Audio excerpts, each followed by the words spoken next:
అన్న కూటమి ప్రభుత్వం ఏర్పడి కరెక్ట్‌గా 1 ఇయర్ అవుతుంది. ఎలా ఉందన్న మీరు విన్నంత వరకు? నాకు తెలిసిన మాత్రం అయితే ప్రస్తుతానికి అయితే బాగానే ఉంది. చంద్రబాబు పరిపాలన పవన్ కళ్యాణ్ గారి పరిపాలన ఇద్దరుగా కలిసి చూసుకుని బాగానే చేస్తున్నారు. ప్రస్తుతానికి అయితే ఇంకా కొంచెం బెటర్గా చేయాలని నా అభిప్రాయం ఏమీ లేదు. అంటే కొన్ని సమీక్ష పథకాలను ఇస్తానని చెప్పని ప్రస్తుతానికి అయితే ఏది అమలు అవ్వలేదు ఇంకానే. కొంచెం మంది నెగిటివ్గా ఆలోచిస్తున్నారు, కొంతమంది పాజిటివ్గా ఆలోచిస్తున్నారు. అప్పుడైతే స్టార్ట్ అవుతుంది, అప్పుడు చేయడానికి అయితే ట్రై చేస్తున్నారు వీళ్ళు. ఇంకా కొంచెం బెటర్గా చేయాలని నా అభిప్రాయం అంతే, ఏం లేదు. ఓకే. సూపర్ 6 అంతున్నాయా? సూపర్ సిక్స్ అనేది ఇంకా ఏదో ఇంకా అమలు అవ్వలేదు కదండి. ఏదో దీపం పథకం ఒకటి అమలైంది అంతే. నెక్స్ట్ ఫింక్షన్ ఒకటి ఇస్తున్నారు. ఓకే. రోడ్లు రోడ్లు అయితే పర్లేదు, డెవలప్ అయ్యాయి. రోడ్ల పరంగా ప్రభుత్వానికి ఈ ప్రభుత్వానికి తేడా కనిపిస్తుందా? గత ప్రభుత్వం కదా రోడ్లు అయ్యి ఏం లేదు, డెవలప్మెంట్ లేదు. ఈ ప్రభుత్వం డెవలప్మెంట్ చేస్తుంది అంతే, ఏం లేదు. ప్రస్తుతానికి అయితే డెవలప్ అవుతుంది. ఓకే. జగన్ గారు మరి 2.2 అంటున్నారు. వస్తే బాగుంటుందా మళ్ళీ ఆయన? ఏమో మాకు తెలియదు బహుశా. ఇప్పుడు అంటే క్యాపిటల్ గురించి అమరావతి క్యాపిటల్ అయితే అమరావతి ఫిక్స్ అన్నారు మరి. అది ఇంకా మరి ఎంతవరకు అవుతుందో, ఎప్పటికి డెవలప్ అవుతుందో, ఎప్పుడు ప్రాజెక్ట్ స్టార్ట్ అవుతుందో తెలియదు కదా ఇంకా. ఓకే. చంద్రబాబు గారు 2.0 వెర్షన్ ఉంటుంది, అలాగే 2047 కూడా విజన్ ఉంటుంది అన్నారు. దాని గురించి ఏమో ఏంటో. ఓకే. ఊర్లో ఎలా ఉంది అసలు? మాది వచ్చి ఈస్ట్ గోదావరి తుని. మా ఏరియాలో అయితే ప్రస్తుతానికి అయితే బాగానే ఉంది. ప్రస్తుతం బాగానే డెవలప్ అవుతుంది. చిన్న చిన్న వర్క్లని బాగానే చేస్తున్నారు. రోడ్లని కానీ ఫెంక్షన్ కానీ వేస్తున్నారు. కానీ ఏంటంటే కొంచెం ప్రజలకి కొంచెం ఏదో కొంచెం వ్యతిరేకంగా అనిపిస్తుంది. ఏంటంటే జగన్ ఉన్న టైంలోనే అందరికీ సమీక్ష పథకం అని చెప్పి అంది ఉంది. ఇప్పుడు అటువంటివి ఏం లేవు కదా. ఓకే. మెయిన్ అటువంటి వాళ్ళు బాధపడుతున్నారు. ఆ డెవలప్ అయితే అవుతుంది. ఓకే. ఉపాధి ఉంటే బాగుంటుంది అని కొంతమంది అనుకుంటున్నారు, కొంతమంది డబ్బులు పడితే అనుకున్నాను ఏది అంతే. కరెక్ట్ అంటారు నార్మల్గా? 90% ఉపాధి ఉంటేనే బెటర్ కదా. డెవలప్ అవుతుంది, నెక్స్ట్ ఫ్యూచర్కైనా యూజ్ అవుతుంది. ఓకే. పవన్ కళ్యాణ్ గారి సపోర్ట్ ఎలా ఉంది పార్టీకి?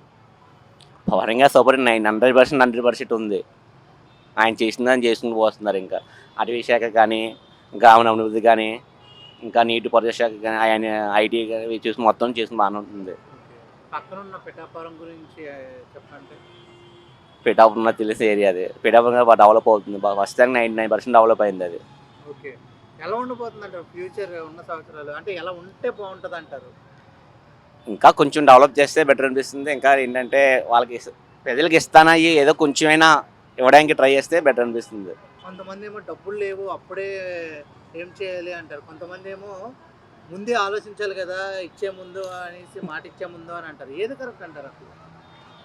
మారిచ్చి ముందు ముందు ఆలోచించాలి, అదే కరెక్ట్. మరి మారిచ్చింది కంపల్సరీ నెరవేర్చారు కదా.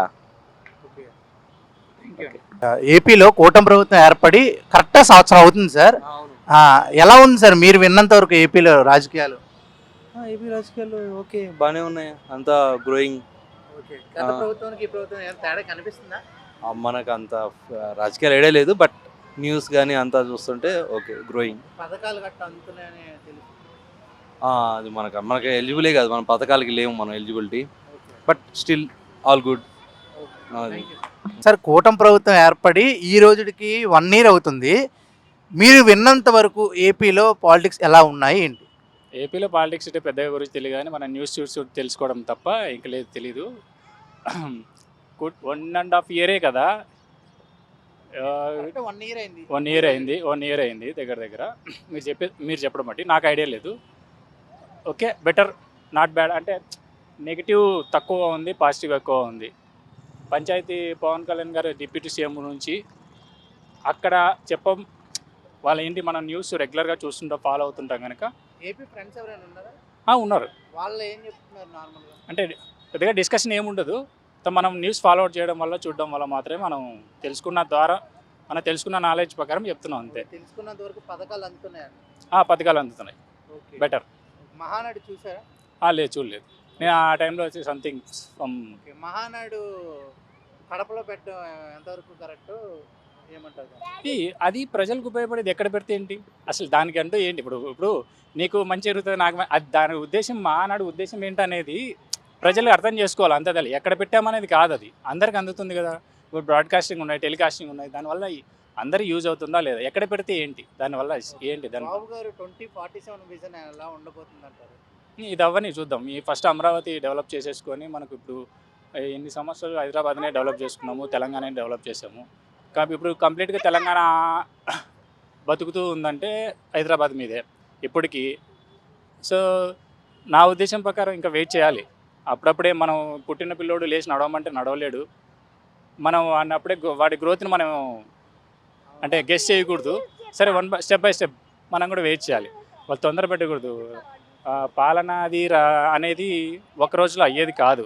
సో అందరూ అర్థం చేసుకోవాలి. చదువుకున్న వాళ్ళు, చదువురాని వాళ్ళు, వచ్చిన వాళ్ళంతా పేపర్లో న్యూస్లో చూడడము, న్యూస్లో చూసి ఈరోజు ఒక 1 ఇయర్కే బాగలేదు, 2 ఇయర్ అని చెప్పలేం. మినిమం 5 ఇయర్స్, 4.5 ఇయర్స్ అనేది కంప్లీట్ ఒక 3 ఏళ్ళు డిగ్రీ చదివి ఎగ్జామ్ రాస్తేనే వాడు రిజల్ట్స్ బట్టి మనం చెప్పగలుగుతాం. 1 ఇయర్కి ఏం తెలియదు. 1 ఇయర్కి ఏం చెప్పలేము. సో ఇప్పటివరకు వాళ్ళు ఇంకా ఇంకా దాన్ని ఏమంటారు, ఇంకా స్టార్టింగ్లో ఉన్నారు కనుక మనం ఏమి. పవన్ కళ్యాణ్ గారి పాత్ర ఎంతవరకు ఉంది? ఆయన ఎలా చేస్తున్నారు? ఆయన కష్టపడుతున్నాడు. ఆయన దాంట్లో తప్పలేదు. ఆయన దాంట్లో అసలు ఆయన కంప్లీట్గా డిపెండ్ అయ్యి దాని మీద మనసు పెట్టి చేస్తున్నాడు. దాంట్లో దాని గురించి ఏం చెప్పాలి. కూటమి ప్రభుత్వం గురించి ఒక ముక్కలో చెప్పాలి అంటే ఏం చెప్తారు? నెగిటివ్, ప్రతి మనిషి నెగిటివ్ ఆలోచించకూడదు కూటమి ప్రభుత్వం గురించి. కదా వాళ్ళ సర్వీసు వాళ్ళ దాని గురించి అయిపోయేంత వరకు వెయిట్ చూస్తే బెటర్ అనుకుంటున్నాను నేను. అంతే. Thank you so much. Thank you sir. కూటమి ప్రభుత్వం ఏర్పడి 1 ఇయర్ అవుతుంది. మీరు ఎన్నంత వరకు ఎలా ఉంది సార్? మాది ఆంధ్రానండి, నెల్లూరేను. కూటమి ప్రభుత్వం వచ్చిన తర్వాత వాళ్ళు ఏదైతే చెప్పారో అది ఒక్కటి కూడా చేయలేదు. ఫస్ట్ మెయిన్ ఏదంటే ముసలి వాళ్ళు వీళ్ళందరూ ఏంటంటే పెన్షన్ ఇంటికి తీసుకొచ్చి ఇచ్చేవాళ్ళు ఇంతకుముందు. ఇప్పుడు వాళ్ళకేంటి, బ్యాంక్ అకౌంట్ ఓపెన్ చేసుకోండి, అకౌంట్లు వేస్తామన్నారు. చాలామంది ఇళ్ళ దగ్గర నుంచి పోలేని పరిస్థితుల్లో కూడా ఉన్నారు. వాళ్ళు మరి పోయి బ్యాంక్ అకౌంట్ ఓపెన్ చేసుకొని ఎలా తెచ్చుకోగలరు? అదొకటి. మళ్ళీ రేషన్ కూడా అందరికి ఇళ్ళకి తీసుకొచ్చి ఇచ్చేవాళ్ళు. ఇప్పుడు ఆ రేషన్ కూడా తెచ్చుకోమంటున్నారు. ఒక 75 ఇయర్స్ అతను వచ్చేసి రేషన్ పోయి బియ్యం అన్ని మోసుకొచ్చుకోగలడా? అంటే ఒకసారి ఇలా అలవాటు పడిపోయింది. 5 ఇయర్స్ అలాగా. ఇప్పుడు ఉన్న పడంగా ఈయన చేస్తున్నారు. ఇంకా మిగతా అభివృద్ధి కార్యక్రమాలు అన్నారు, అవన్నీ కూడా అంత సాటిస్ఫైగా ఏమీ జరగట్లేదని ప్రజల యొక్క అభిప్రాయం. నేను కూడా అందులో ఒకండి కాబట్టి. మహానాడు తర్వాత మొత్తం అంతా చేస్తామని చెప్పడం జరిగింది. అంటే సార్ ఇప్పుడు చేస్తామని చెప్పారు. ఫస్ట్ మన ఆంధ్ర ఈ వచ్చిన తర్వాత తెలుగుదేశమే వచ్చింది. వాళ్ళు అదేమంటారంటే సర్దుకోవడానికి 5 ఇయర్స్ పట్టింది సార్. తర్వాత జగనన్న వచ్చారు. జగనన్న తర్వాత మళ్ళీ ఇప్పుడు ఇచ్చారు. ఇప్పుడు ఆల్మోస్ట్ 1 ఇయర్ అయిపోయింది. ఇంకా చేస్తాం అంటుంటే అసలు ఏదైనా కార్యక్రమం మొదలెట్టాలి కదా సార్. ఇప్పుడు మన ఆంధ్రాకి ఒక రాజధాని అనేది లేదు. రాజధానిని వచ్చి క్లీన్ చేయడానికి కూడా 1 ఇయర్ కూడా సరిపోలేదు. ఇంకా 4 ఇయర్స్లో అది క్లీన్ చేస్తారేమో. ఇప్పుడు అమరావతి రాజధానిని ఫిక్స్ చేశారు. మొన్నే మోడీ గారు వచ్చారు, శంకుస్థాపన చేశారు. అది అంతకుముందు కూడా చేశారు సార్. అది అధికారికంగా ఒక శాసనం అనేది చేయాలి కదా. ఇది ఆంధ్రప్రదేశ్కి ఈ అమరావతి అనేది మేము డిక్లేర్ చేస్తున్నాం, ఇంకెవరు వచ్చినా చేంజ్ చేసేదానికి లేదన్నప్పుడు అది అందరికీ ఆమోదయోగ్యం అయితే తెలుస్తుంది. ఎందుకంటే ఇప్పుడు వాళ్ళు పెద్దవాళ్ళు సార్. ఒక్కోసారి ఇదంటారు, ఒకసారి ఎక్కడంటాడు. సామాన్య మానవుడు అమరావతిలో ఒక గవర్నమెంట్ ఎంప్లాయీ ఉన్నారు, స్మాల్ ఎంప్లాయీ, నేను కూడా ఉన్నాను అనుకుందామండి. ఒక 200 గజాల స్థలం కొనుక్కోవాలంటే ఫస్ట్ చంద్రబాబు నాయుడు సార్ వచ్చినప్పుడు కొన్నామనుకోండి, ఈ రోజుకి కూడా కొన్న రేట్ లేదు. అంటే 15 సంవత్సరాలు ఆయన ఈఎంఐ కట్టి ఇలాంటి వాళ్ళు అమరావతి చుట్టూ ఎంతమంది, వందలు కాదండి, లక్షల మంది ఉన్నారు. మరి వాళ్ళందరికీ ఏంటి సమాధానం? ఇంకా చేస్తామంటారు. ఎవరు వచ్చినప్పుడు వాళ్ళందరూ అదే చెప్తున్నారు. మోసపోయేదేం సామాన్య జనులు, మిడిల్ క్లాసు వీళ్ళేనండి. పవన్ కళ్యాణ్ సార్ ఆయన అద్భుతమైన వ్యక్తి. స్టేజీ మీద మాట్లాడగలరు. ఆయన కావాల్సింది అద్భుతంగా చెప్తాడు. తన పని అయిపోయిన తర్వాత వెళ్ళిపోతాడు. ప్రాక్టికల్గా రియల్ గ్రౌండ్లో ఉండాలి కదా సార్. గ్రౌండ్లో ఇప్పుడు చంద్రబాబు నాయుడు గారు అంటే ఆయనకు ఒక విజన్ ఉంది, అంతమంది ఏదైనా కొద్ది చేస్తున్న ట్రాక్ అన్నా ఉంది. పవన్ కళ్యాణ్ గారు ఏం చేస్తారండి? ఆయన చేయగలిగింది ఒకటి, స్టేజీ మీదకి వచ్చి యూత్ని ఏవో హూ అంటాడు, అయిపోతుంది. మరి 21 సీట్లు ఎలా గెలిచారంటారు? ఏమండి ఇప్పుడు ఒక మాట అనుకున్నామండి, ముస్లిం ఏజ్డ్ పీపుల్ ఉన్నారు అనుకున్నాం. ఈయన వచ్చినప్పుడు ఒక వాగ్దానం చేస్తారు, ఆయన వచ్చినప్పుడు ఒకటి చేస్తాడు. సరే ఈయన ఇంకేదో మెరుగ్గా చేస్తాడని ఇస్తారు. ఇప్పుడు ఒక వ్యక్తితో కలిసి 5 ఇయర్స్ జర్నీ చేస్తున్నప్పుడు చిన్న మైనస్లు ఉన్నప్పుడు అవి వాళ్ళకి ప్లస్ అవుతాయి. సో ఆ జగనన్న అదేదో ఒక మాట అన్నారంటే ఈయన ఏం చేస్తారని చెప్పి ఇక్కడికి వచ్చారు. అందువల్ల గెలిపోవటం అనేది ఇట్ ఈస్ ఏ నార్మల్ అండి. గెలిచినంత మాత్రాన ఎక్కువ అనేం కాదు, ఓడిపోయినంత మాత్రం తక్కువ అనేం కాదు. గత ప్రభుత్వానికి ఈ ప్రభుత్వానికి తేడా ఉందంటారు అయితే? అంటే ఎక్కువ ఓల్డ్ ఏజ్ పీపుల్కి చాలా డిఫరెన్స్ ఉందండి. పాపం వాళ్ళు సఫర్ అవుతున్నారు, ఇంకా కూడా సఫర్ అయ్యేదానికి అవకాశం ఉంది. ఎందుకంటే ఎక్కువ ఎంప్లాయీస్ ఓల్డ్ ఏజ్ పీపుల్ వీళ్ళే కదండి ఎక్కువ మన ఓట్లు అయిపోవడం కారణము. సో మళ్ళీ వాళ్ళ జోలికి వెళ్ళిపోతే రేపు డెఫినెట్గా వీళ్ళకి కూడా ఇబ్బంది అవుతుంది. ఓకే. ఇప్పుడు అంటే మీరు ఏ నియోజకవర్గంలో మీకు అందలేదు అని అంటే ఇంతకుముందు కూడా 5 గంటలకే వచ్చి ఇచ్చేసేవారు అన్నారు. ఇప్పుడు కూడా అదే పద్ధతి నడుస్తుందని కూడా కొంతమంది అంటున్నారు. ఇప్పుడు అదేనండి, ఇలా ఈ మంత్ ఇచ్చారు అంటే ఇది ఏం మంత్ అది, జూన్. వాళ్ళు ఇప్పుడు లాస్ట్ మంత్ చెప్తున్నారు మీరు బ్యాంక్ అకౌంట్ ఓపెన్ చేసుకోవాలి, ఏ మీద డైరెక్ట్గా ఇళ్ళకి వచ్చి ఇచ్చేదానికి లేదు. అంటే వాళ్ళు ఏదైతే వాలంటరీ వ్యవస్థ ఉందో చాలామందిని తీసేశారు. సో ఇప్పుడు వాళ్ళందరూ పోయి, ఇప్పుడు ఒక స్టేట్ బ్యాంక్ ఆఫ్ ఇండియా ఇంకో బ్యాంక్ ఉందండి, వీళ్ళందరూ పోయి వందలు వేల మంది లైన్లో నిలబెడితే సర్వీస్ కూడా అందేదానికి అవకాశం తక్కువ కదా. ఇంతకుముందు ఏం చేసేవాళ్ళు, అసలు ఫస్ట్లో చంద్రబాబు నాయుడు గారు ఉన్నప్పుడు కూడా అకౌంట్కి ఏమి ఇచ్చేవాడు కాదు. ఒక స్కూల్ దగ్గర ఎక్కడికో రమ్మనేసి 1వ తేదీ 2వ తేదీ రమ్మని అందరినీ లైన్లో నిలబెట్టి డబ్బులు ఇచ్చేవాడు. అప్పుడేం చేశారు, ఎవరికన్నా బీపీ షుగర్ ఉన్న పడిపోయేవాళ్ళు, లేసేవాళ్ళు. ఆ ప్రాబ్లమ్స్ను ఓవర్కమ్ చేయడానికి జగన్ గారు ఏం చేస్తారు, ఇంటింటికి తీసుకొచ్చి ఇచ్చారు. పాపం ఆ ఏజ్లో ముసలివాళ్ళు ఒక స్కూల్ దగ్గరకు వచ్చి కంటిన్యూగా నిలబడి తీసుకోవాలంటే ఇబ్బంది ఉందని చెప్పి ఆయన చేశాడు. మీరు ఇప్పుడు అది కూడా లేకుండా అకౌంట్ ఓపెన్ చేయాలంటే ఇచ్చే పెన్షన్ ఎంత అండి, వాళ్ళ అకౌంట్ ఓపెన్ చేయడానికి వాళ్ళు ఇంటి దగ్గర నుంచి బ్యాంకు పోయేసి రావడానికి వాళ్ళ మళ్ళీ ట్రాన్స్పోర్టేషన్ ఉంది. ఇప్పుడు ఒక వ్యక్తి సపోజ్ అండి నెల్లూరు అనుకుందామండి, పొదలకూరు రోడ్లో ఉన్నాడు, బ్యాంక్ ఎక్కడో 1/2 కిలోమీటర్ ఉంది, ఆటోలో పోవాలి రావాలంటే 200 ఖర్చు అవుతుంది. మరి అది ఎలా చేస్తారు? వాలంటరీ వ్యవస్థ ఉంటేనే మంచిది అంటారు.